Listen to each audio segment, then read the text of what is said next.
नमस्कार, आप देख रहे हैं क्राइम तक स्टोरी। क्राइम स्टोरी से हम आपको करेंगे सावधान। दोस्तों, चैनल को सब्सक्राइब अवश्य करें। अक्सर हम यही सुनते हैं कि सपनों को पूरा करने के लिए कड़ी मेहनत की जरूरत होती है, लेकिन अगर यही सपना हमें गलत रास्ते पर ले जाए तो अंजाम भी बुरा होता है।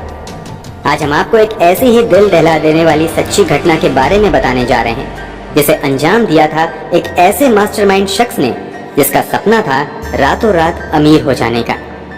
तारीख 19 जून 2011, इंदौर शहर का पौष इलाका श्रीनगर, जहां पर एक ही परिवार में रहने वाली 3 महिलाओं की हत्या बड़ी ही बेरहमी से कर दी गई थी। ये एक ऐसी घटना थी जिसे rarest of the rare case का नाम दिया गया था। इसके साथ ही ये देश का एक ऐसा केस बना जिसमें पहली बार किसी महिला को धारा 302 के तहत दोषी ठहराया गया और उसे फांसी की सजा सुनाई गई। साथ ही इस केस में एक के बाद एक ऐसे कई खुलासे हुए जिन पर यकीन कर पाना थोड़ा मुश्किल है। आखिर कौन था वो जिसने अमीर बनने के सपने को पूरा करने के लिए एक ही परिवार की पूरी पीढ़ी को खत्म कर दिया? आखिर क्या है इस ट्रिपल मर्डर केस की पूरी कहानी और क्या कुछ हुआ है अभी तक इस पूरे केस में, ये जानेंगे हम आज की इस वीडियो में।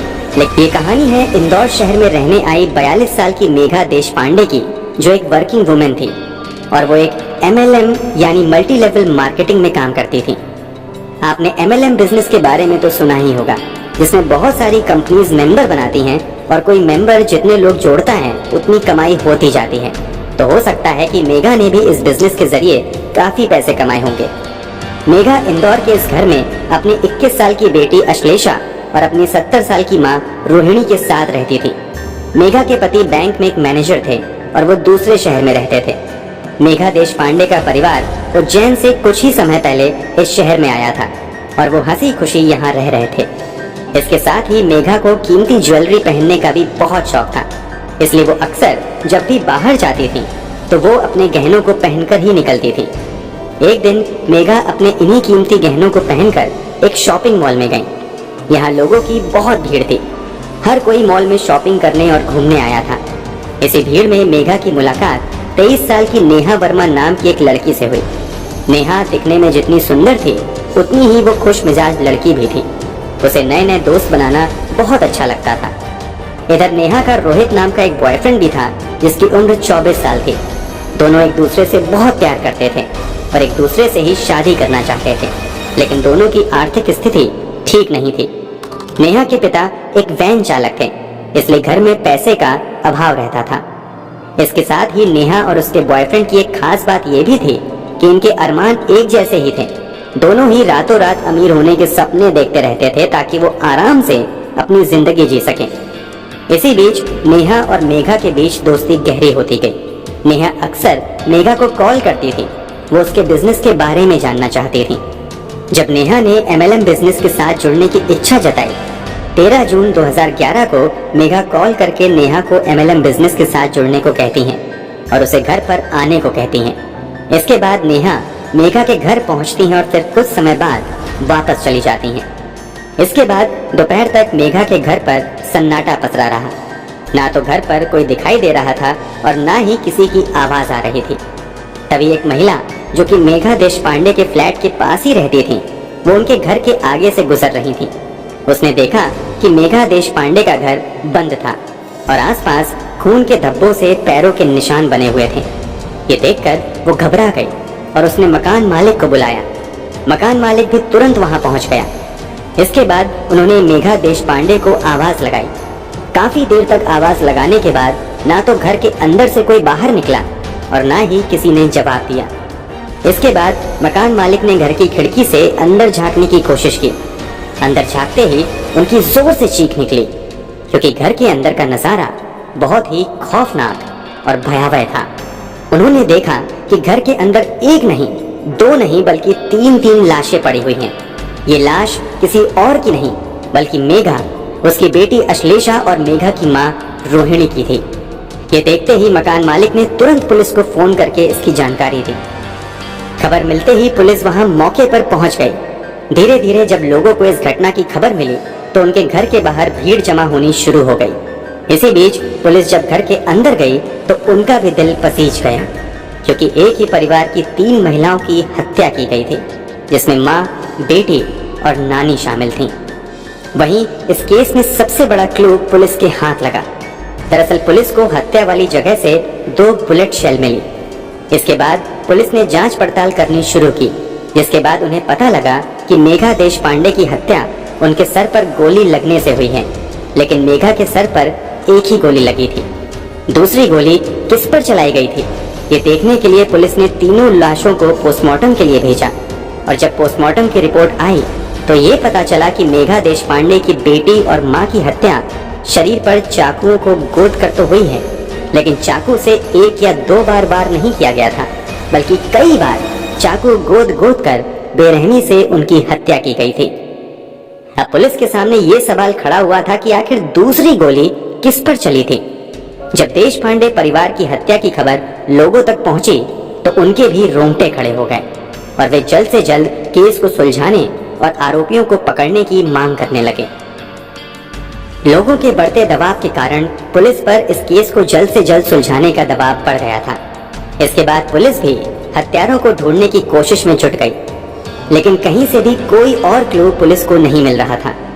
जब पुलिस ने हत्या वाली जगह पर पड़े खून के धब्बों की जांच करवाई तो पता चला कि इन तीनों महिलाओं के खून के धब्बों के साथ साथ वहां पर एक और शख्स का खून भी गिरा हुआ था।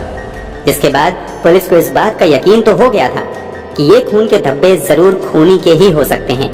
इसके लिए उन्होंने पास के ही अस्पताल में जांच शुरू कर दी कि हाल ही में किसी ने गोली लगने पर इलाज करवाया हो। एक तरफ पुलिस सबूत जुटाने में लगी थी, वहीं दूसरी ओर इस केस को लेकर पुलिस ने लूट और हत्या का मुकदमा दर्ज किया और अब और सख्ती से आरोपी की तलाश शुरू कर दी। पुलिस ने कॉल डिटेल्स निकलवानी शुरू की तो ये पता लगा कि एक नंबर से बार बार मेघा देशपांडे के पास कॉल्स आती थी और इनकी आपस में काफी देर तक फोन पर बातचीत भी होती थी। जब पुलिस ने इस नंबर की जांच की तो पता लगा ये नंबर किसी और का नहीं बल्कि नेहा का था। पुलिस को नेहा पर शक तो था, लेकिन अभी नेहा के खिलाफ उन्हें कोई भी पुख्ता सबूत नहीं मिला था। पुलिस के पास सबूत इकट्ठा करने और गुनहगार तक पहुंचने का बस एक ही रास्ता था, नेहा के बारे में पता लगाना, क्योंकि यही एक छोटा सा सबूत उन्हें मिला था जो देशपांडे परिवार के हत्यारों तक उन्हें पहुंचा सकता था। अब पुलिस ने नेहा के बारे में पता करना शुरू किया और उसकी लोकेशन को ट्रैक करने लगी। जब पुलिस को ये पता लगा कि नेहा एक एटीएम के पास है तो वो भी उसी लोकेशन पर पहुंचे जहां पर नेहा थी। इसके बाद जैसे ही नेहा एटीएम के अंदर गई तभी उन्होंने मौका पाकर उसे वहीं पकड़ लिया। पुलिस ने नेहा को हिरासत में लेने के बाद उससे पूछताछ की, लेकिन उसने कुछ नहीं बताया। इधर पुलिस ने एक ऐसे शख्स को पकड़ा जिसने हत्या वाले दिन एक झूठी एफआईआर दर्ज करवाई थी और वो शहर के एक हॉस्पिटल में अपना इलाज करवा रहा था। जब इस शख्स के बारे में छानबीन हुई तो पता चला कि ये कोई और नहीं बल्कि नेहा का प्रेमी राहुल था, जिसके पैर में गोली लगी हुई थी। पुलिस का शक तब यकीन में बदला जब उन्हें ये पता चला कि देशपांडे परिवार के घर पर जो खून मिला था वो राहुल का ही खून था। इसके बाद पुलिस ने सख्ती से पूछताछ करनी शुरू की और फिर दोनों ने अपने गुनाह कबूल किए। दोनों से पूछताछ करने के बाद एक कई राज खुलते गए। नेहा ने बताया कि उसकी मुलाकात मेघा से मॉल में हुई थी, क्योंकि मेघा दिखने में काफी अच्छे और अमीर घर की नजर आ रही थी, हाई प्रोफाइल दिखने वाली थी। मेघा ने हाथ और गले में सोने की कई कीमती जेवरात पहने हुए थे। नेहा ने जब मेघा के शरीर पर इतने सारे कीमती जेवर देखे तो वो हैरान हो गई थी। तभी नेहा के दिमाग में मेघा देशपांडे के करीब जाने और उससे दोस्ती करने का ख्याल आया और वो मेघा से बातचीत करने के लिए जानबूझकर उससे जा टकराई। मेघा के हाथ में सामान था जो कि टकराने के कारण नीचे गिर गया था। नेहा ने जल्दी से सॉरी आंटी कहा और फिर सामान उठाने में मेघा की मदद करने लगी। इसी बीच उसे अच्छा मौका मिला मेघा से बात करने का। धीरे धीरे नेहा ने मेघा के साथ बात बढ़ाई ताकि वो उसके करीब जा सके। इस दौरान उसने मेघा से खूब बातें की, यहाँ तक कि वो मेघा को छोड़ने उसकी कार तक भी गई। अब नेहा को ये तो पता लग गया था कि मेघा किसी अमीर परिवार से है। मेघा को देखते ही उसके मन में ख्याल आया रातों रात अमीर बनने का और उसने मेघा को देखते ही उसे लूटने की साजिश रची और उसे अपने जाल में फंसा लिया। इसके बाद नेहा ने अपने इस प्लान में अपने बॉयफ्रेंड राहुल को भी शामिल किया। उसने राहुल को बताया कि उसकी एक ऐसी महिला से बातचीत होती है जो बहुत रईस घर से है। उसके घर पर केवल महिलाएं ही रहती हैं। मेरी उनके साथ काफी अच्छी बातचीत भी है। ये सुनकर राहुल के दिमाग में भी यही ख्याल आया कि ये तो अच्छा मौका है कि घर में कोई आदमी नहीं है, सिर्फ महिलाएं ही हैं, तो क्यों ना लूटपाट की जाए ताकि उनकी आर्थिक तंगी सुधर सके और वो शादी के बाद आराम से रह सकें। उन्हें ज्यादा मेहनत करने की जरूरत भी नहीं पड़ेगी। इसके बाद राहुल इस साजिश की तैयारी करने लगा। वह मन ही मन मेघा के घर में लूटपाट करने की योजना बना रहा था। उसे लग रहा था कि लूटपाट के लिए वो उनकी हत्या कर देगा ताकि कोई उनके खिलाफ बोल ना पाए। लेकिन उनके पास मेघा को मारने के लिए पिस्टल नहीं थी। इसके लिए राहुल ने सहारा लिया मनोज का, क्योंकि उसके पास एक पिस्टल थी। मनोज राहुल का दोस्त था और वो उम्र में नेहा और राहुल से काफी बड़ा था। अब वो दिन भी आ गया जिस दिन नेहा और उसके प्रेमी ने इस घटना को अंजाम देना था। मेघा के घर उसके अलावा उसकी माँ और बेटी ही थी।